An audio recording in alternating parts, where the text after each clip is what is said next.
Right, Annex A.7 Physical Controls. And I know exactly what half of you are already thinking because I've heard it said out loud with a straight face by a founder in a hoodie who was very pleased with himself. We're cloud native, we don't have a server room. Physical doesn't apply to us. Cute. Let's park that for a second, because I want to give you the shape of this thing first. Then I'm going to come back and take that sentence apart. So, Annex A7 is the physical group. 14 controls running from a 7.1 all the way to a 7.14.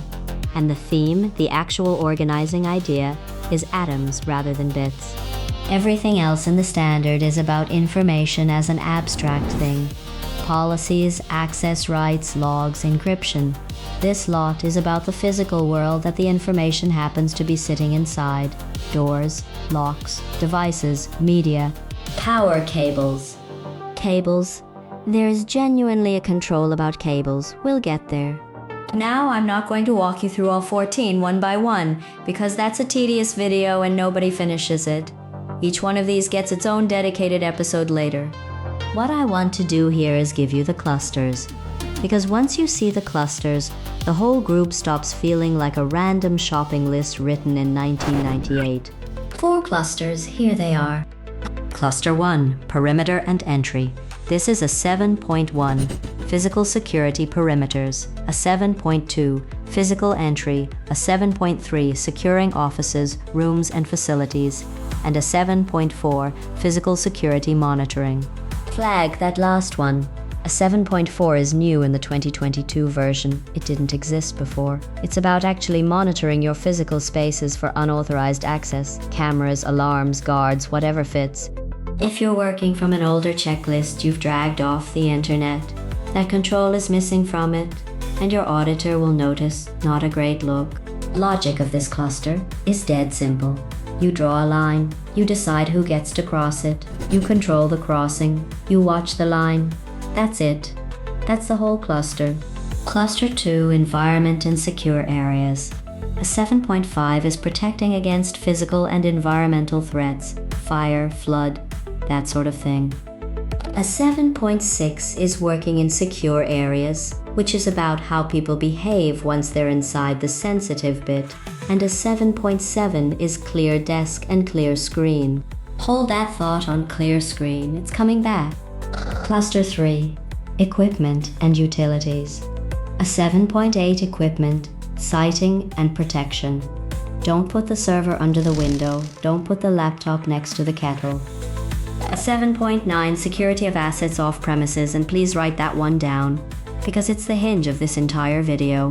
A 7.11 Supporting Utilities, Power, Cooling, the boring stuff that kills you when it stops.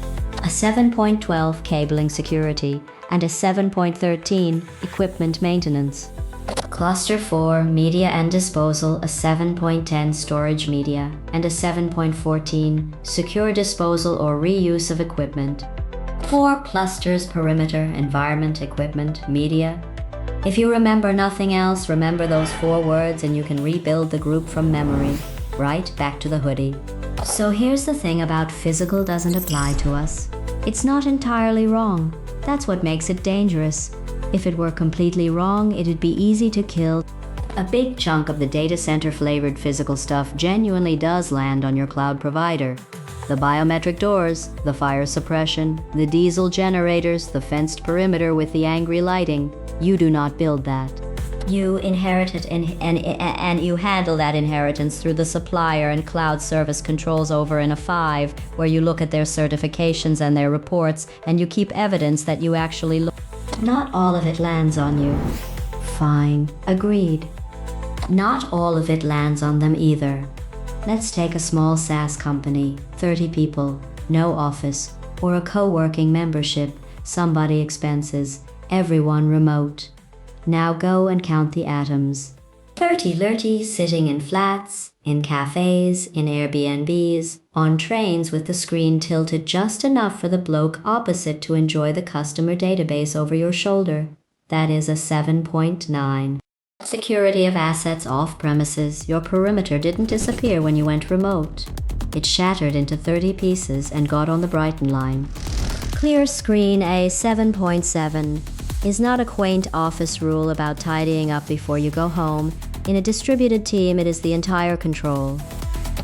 Dave is in a co-working space in a city he doesn't live in, on a shared table, dialed into a call, with a spreadsheet open that has real customer names in it. Nobody hacked anything, somebody just had eyes. And then there's the one that gets everybody, the contractor. 3 months, did great work, everyone loved them. Contract ended in March. Where is the laptop? Go on, I'll wait. I have watched people confidently answer this question with the word probably, and probably is not an asset register. Then disposal, a 7.14, secure disposal or reuse of equipment. The old laptop's in the founder's spare room, the external drive in the drawer with the 2023 backups on it. Phone somebody sold on the marketplace because they wiped it, and by wiped it I mean they deleted the photos. The drive in the drawer is doing something quite impressive, actually. It's carrying full liability with zero business value. If you want a picture of risk with no upside, that's it. Sitting in a drawer, next to some dead batteries and a HDMI cable that fits nothing. So no, physical doesn't go away when you go cloud native. It gets harder, because it stops being a room you can point at and starts being 30 people's living rooms. A room you can lock 30 living rooms, you can only govern. Which means you scope this honestly, and honestly is the word doing the work. If you have no office and no server room, you say so, and you say why, and you show which parts you've pushed to your provider, and how you assure that, and then you own the rest, loudly, in writing. Laptops, the media, the disposal, the behavior. What you do not do is write not applicable across an entire AnnexA group because you don't own a building. Auditor sees that and does not think, sophisticated cloud-native operation. They think, these people haven't looked. And they'll be right, won't they? Right. Your dare before this week is out. Do one of 3 things. Count your laptops and match every single one to a named human who currently works for you. Or open the drawer, find every old drive and phone and dead laptop, and either destroy them properly with a certificate or bring them into your asset register. Or sit in a co-working space at lunchtime and count how many screens you can go through from where you're standing. Then look at your own. Pick one. Do it this week, because the room you don't have is not the risk. The 30 rooms you've never seen, that's the risk.